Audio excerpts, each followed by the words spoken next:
বুদ্ধি থাকলে বাড়িতে শহরাঞ্চলেও এই কাঠের উনুন বানানো যায়, আর কৃত্রিম উনুনের উপরে সবসময় নির্ভর করে থাকা যায় না।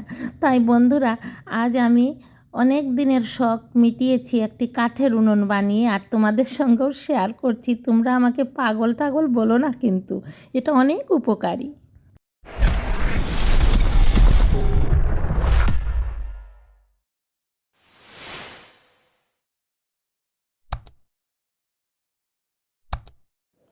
অনেক দিন পর্যন্তই মনে মনে ভাবছি, জানো বন্ধুরা, যে অনেকেই দেখি কাঠের উনুন বানায়, কিন্তু আমার তো মাটি নেই। আমি কোত্থেকে মাটি পাবো এই কাঠের উনুন বানানোর জন্য? তখন মনে মনে স্থির করলাম যে কিছু সিমেন্ট আছে বস্তার মধ্যে, সেই সিমেন্টগুলি আর এই যে বালুগুলি দেখো, এগুলি হলো আমার যে জলের ট্যাঙ্কির মধ্যে যে দেওয়া হয় বালি, সেই বালি। এই বালিগুলি কিন্তু কোনো অকেজো হয়ে গেছে। সেই বালি আর এই সিমেন্ট মিলিয়ে আমার একটা নতুন একটা কড়াই আছে। এই কড়াইটাও একটা অকেজো। আমার ছেলেকে একবার বলেছিলাম যে একটু কড়াইয়ের মধ্যে, একটা নতুন কড়াই আছে, এটার মধ্যে একটু আগুন জ্বালি, তাহলে কড়াইটাও ঠিক হবে, আর আমিও একটু আগুন দিয়ে একটু আগুনের হিট পাবো। এটা ঠান্ডার দিনে, আজকে 2 বছর আগে। এই কড়াইটা অনেক বড় কড়াই, কিন্তু 500 টাকা দিয়ে কিনে আনা হয়েছিল। ছেলে কি করেছে, কাগজ দিয়ে আগুন জ্বালাতে জ্বালাতে আগুন থাকে না, ওর পুরনো স্যান্ডেল দিয়ে দিয়েছে, আর তো স্যান্ডেল চলছে। আর আমি তো দেখি খুব হিট উঠছে, তারপরে তো দেখি এমন গন্ধ। এরপরে যখন আগুন নিভলো, এই কড়াইয়ের তলা থেকে তো স্যান্ডেলের এই আর উঠছে না। এখন এটাতে তো রান্না করা যাবে না, এটা এমনিতেই পড়ে রয়েছে। এখন হঠাৎ করে মাথায় চিন্তা এলো যে এই শীতের দিনে মানে উনুনের মধ্যে রান্না করলে বাড়িতে কত কিছু কাঠ লাকড়ি এরকম ফেলে দিচ্ছি রাস্তাতে। বলছি যে এইগুলি দিয়ে যদি এরকম রান্না করা যায় সবজি, তাহলে সবজি অনেক স্বাদ হয় এবং খেতেও স্বাদ লাগে, আর খুব হিটও হয়, খুব ভালো লাগে।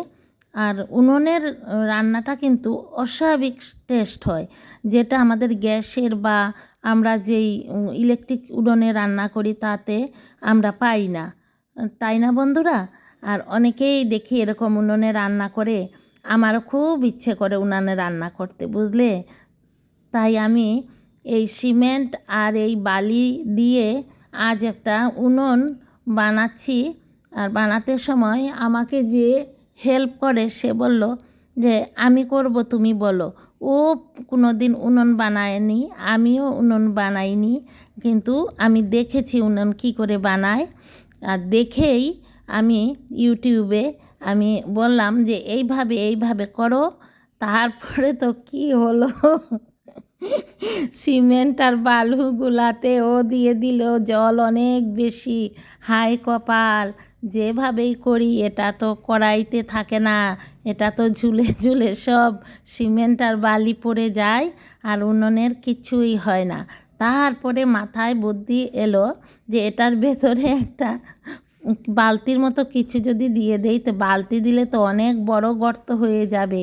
তখন কি করলাম, চিন্তা করতে করতে দেখো না পরে কি করছি, এই যে অনেক ভিজা, যতই তোলা হয় মধ্যে আর গর্ত থাকে না, আবার এটা বন্ধ হয়ে যায়। তখন এই পুরনো একটা ফুলের টব, মানে একটা বড় কৌটো, এটাকে কি করলাম ভেতরে দিলাম। এবার তো আর পড়বে না, দিয়ে রাখলাম। আর ওকে কত বকলাম যে দেখ, এটা আর উনুন হবে না, এত ভিজে ভিজে করে দিয়েছি, সেটা আর হবে না। মনে করেছিলাম আমি আমার হাতে বানাবো, ও ওর হাতে বানাবে বলে আর তাড়াতাড়ি এরকম করেছে। তারপরে তো কোনো গতি হয় না, এরকম করে একদিন রেখে দিলাম। পরের দিন সকালে ও আসার পরে বললাম এইভাবে কেটে কেটে এটা ঠিক কর।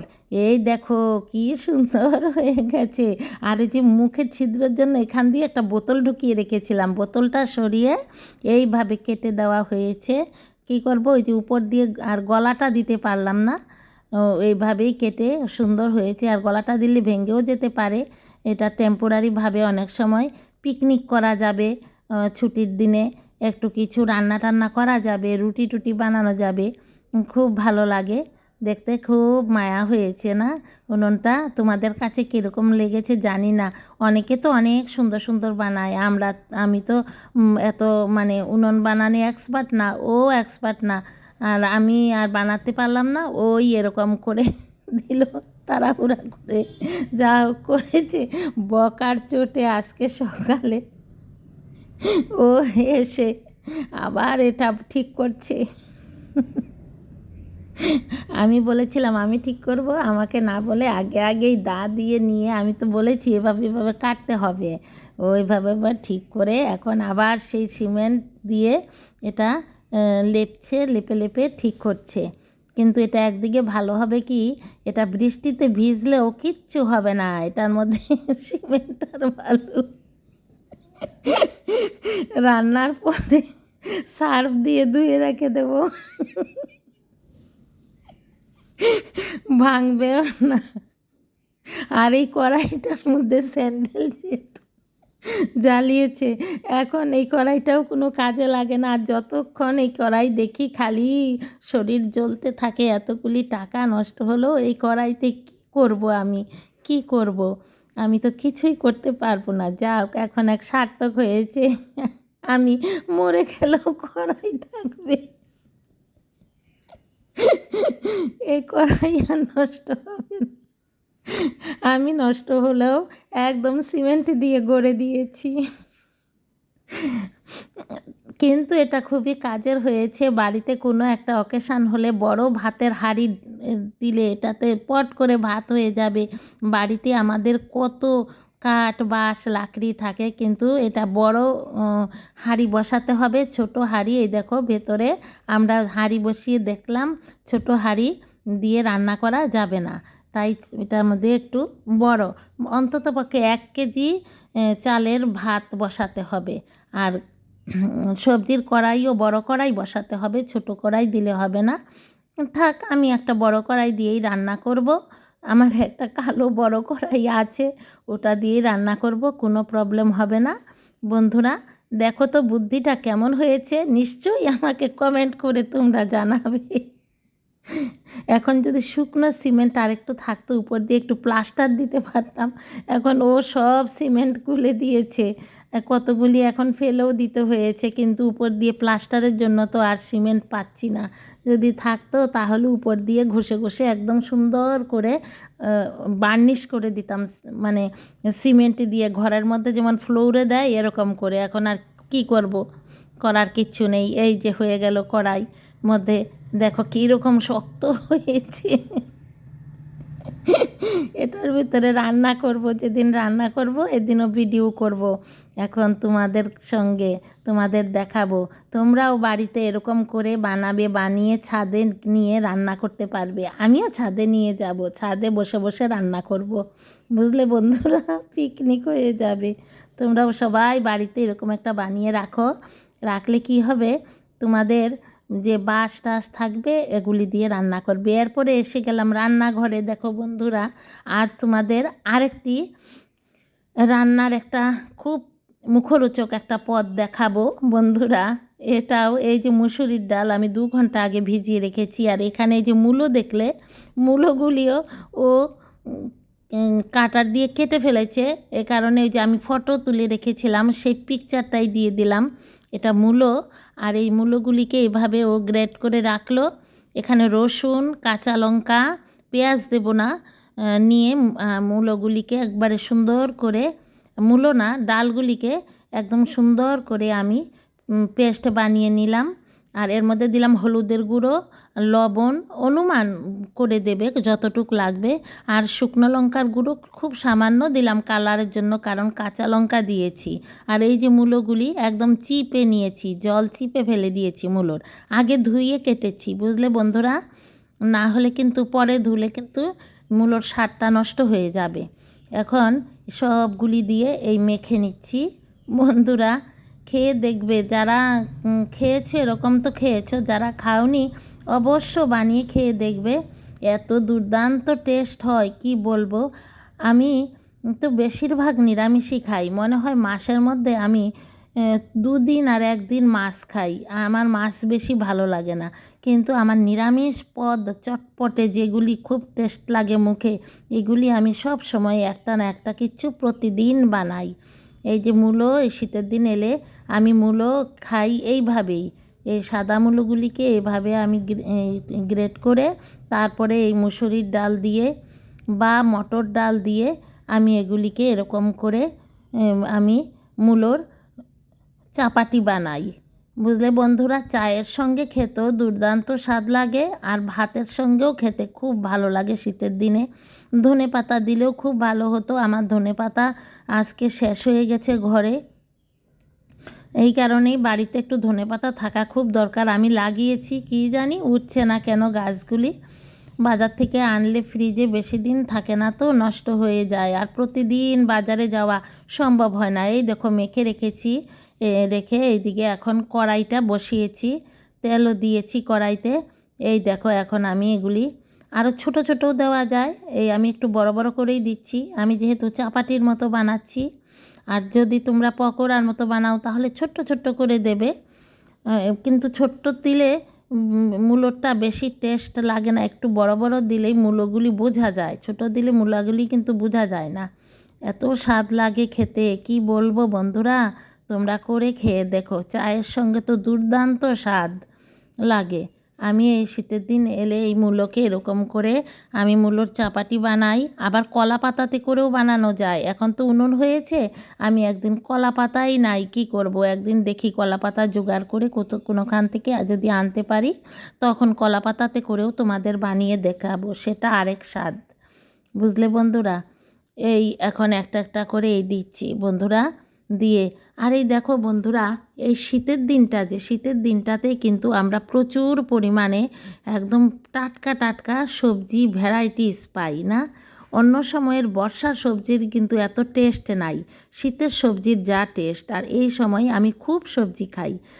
এখন সবজি রান্না করে তো সব সময় এত ভালো লাগে না, খাই তবু তো এত ভালো লাগে না। তাই আমি কি করি, আমি পরোটা বানাই সবজির, বা এরকম সবজি ডাল দিয়ে আমি এরকম চাপাটি বানিয়ে চায়ের সঙ্গে খাই, বা ভাতের সঙ্গে খাই, ডালের সঙ্গে। আমার খুব স্বাদ লাগে।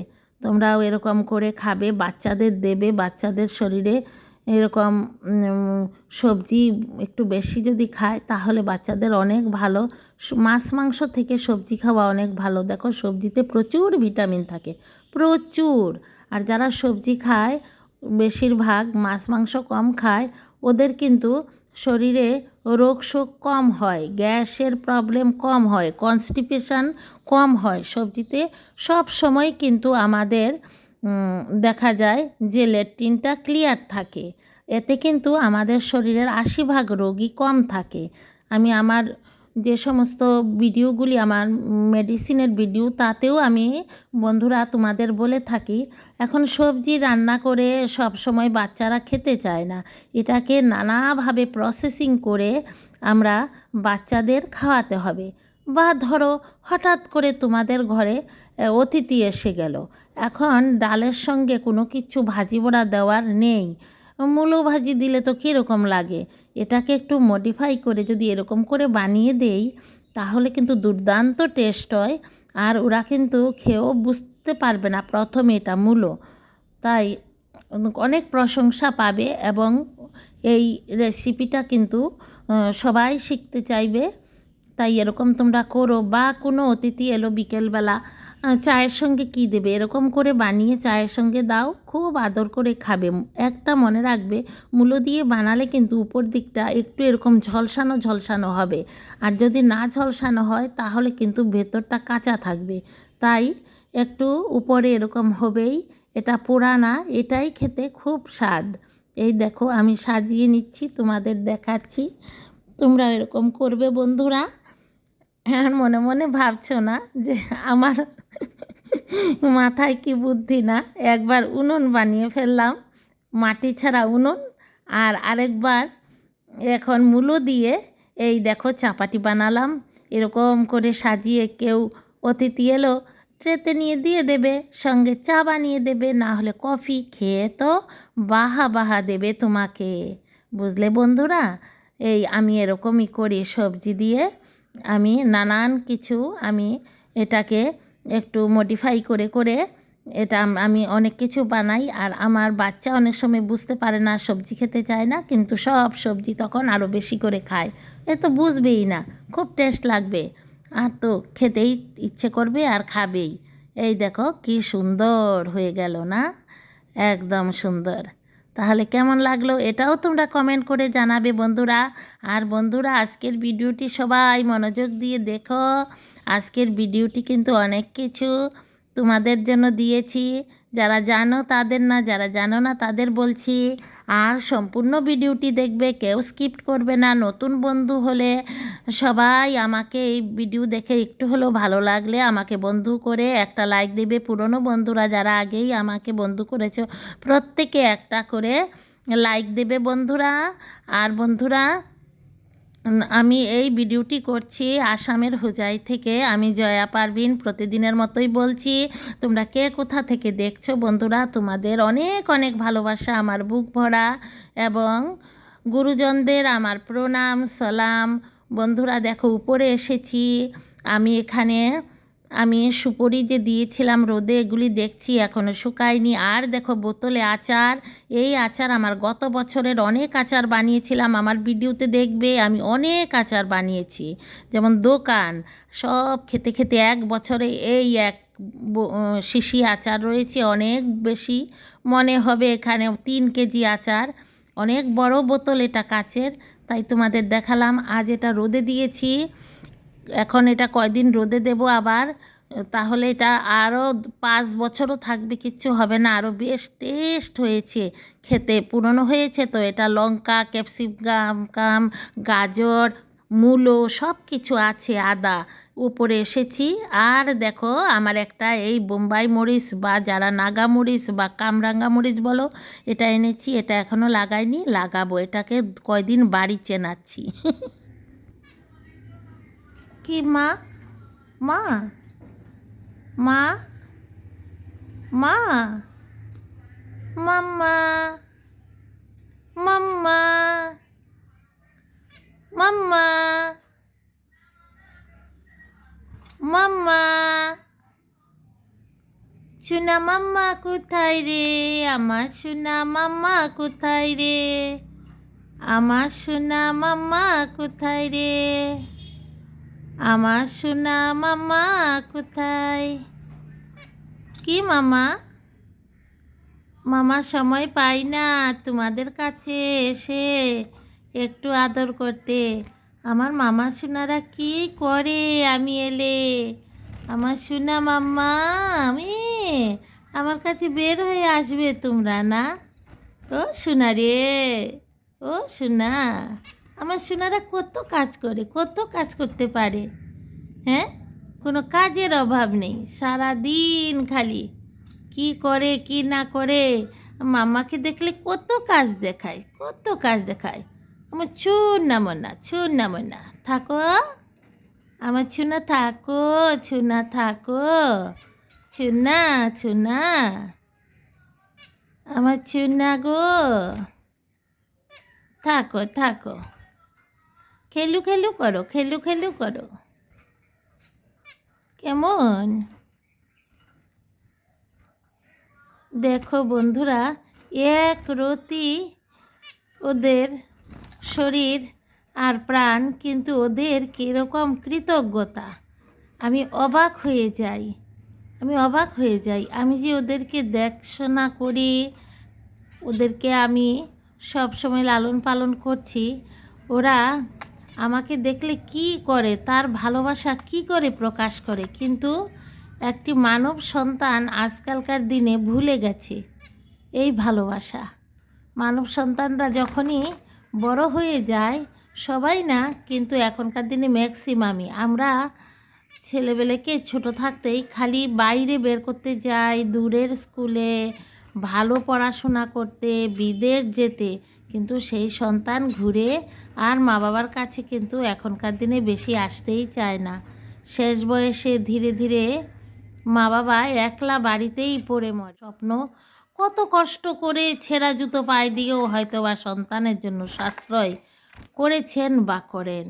দেখে আমার মনে পড়ে, আমি তো ওদের কিচ্ছু না, কিন্তু কীরকম ভালোবাসা ওরা দেখায়। কিন্তু ওরা ছোট্ট একটি জান, ছোট্ট একটা মানুষের দেহের 100 ভাগেরও 1 ভাগ না।